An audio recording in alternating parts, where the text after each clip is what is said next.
Sean Diddy Combs, the hip-hop mogul whose bad boy empire revolutionized music in the 90s with hits from Notorious B.I.G. to Mary J. Blige, has long been a polarizing figure, a visionary entrepreneur whose lavish parties and business acumen masked whispers of controversy. But following a seismic legal reckoning, Combs faces a structured horizon toward freedom, with his release from federal prison pegged precisely for May 8, 2028.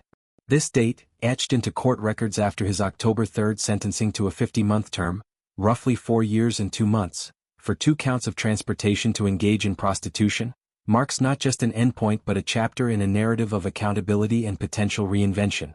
Convicted in July after a trial that gripped headlines, Combs received credit for 13 months already served since his dramatic September 2024 arrest, a concession that tempers the full weight of incarceration.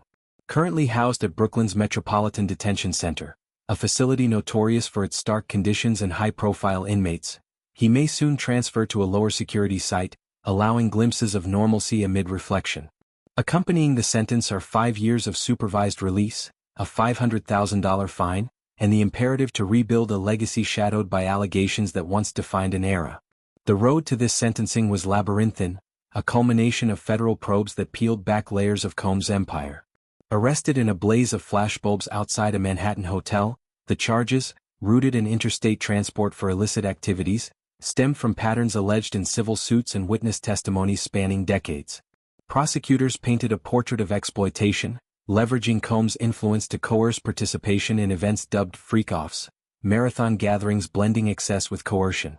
Combs, ever the showman, maintained innocence through a legal team that mounted a vigorous defense, highlighting inconsistencies and contextualizing actions within the hedonistic fabric of hip-hop's golden age.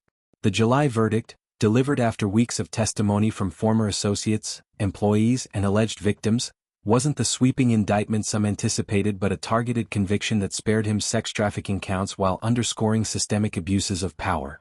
Sentencing day unfolded with measured gravity. Combs, clad in a bespoke suit, addressed the court with remorse-tinged remarks, acknowledging harm caused and vowing personal growth. The judge, balancing deterrence with rehabilitation, opted for the lower end of guidelines, factoring in his lack of prior convictions and charitable endeavors like the Sean Combs Foundation, which has funneled millions into education and empowerment.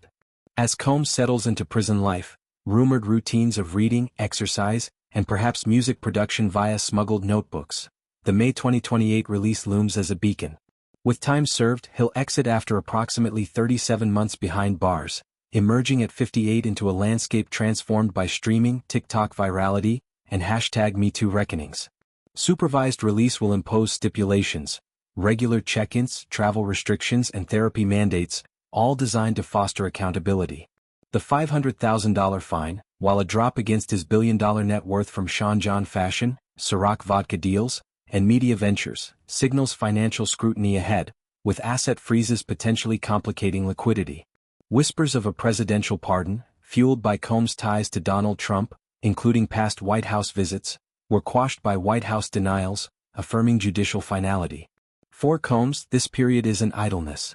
Insiders suggest he's channeling energy into introspection, penning reflections that could birth a memoir rivaling Jay-Z's Decoded Confessions. The broader implications ripple through culture. Combs' fall challenges the untouchable aura of hip-hop titans, prompting dialogues on power dynamics in black excellence spaces. Allies like Cassie Ventura, whose 2023 lawsuit ignited the dominoes, have voiced mixed sentiments: relief at justice, hope for healing.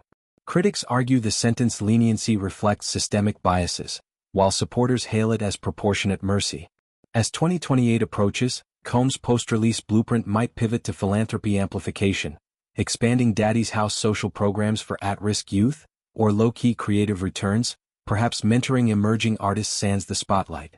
His story, fraught with excess and empire building, now arcs toward redemption, a reminder that even icons must confront their shadows. In the countdown to May 8, 2028, Combs navigates not just time, but transformation. Emerging, one hopes, wiser, humbler, ready to rewrite the rhythm.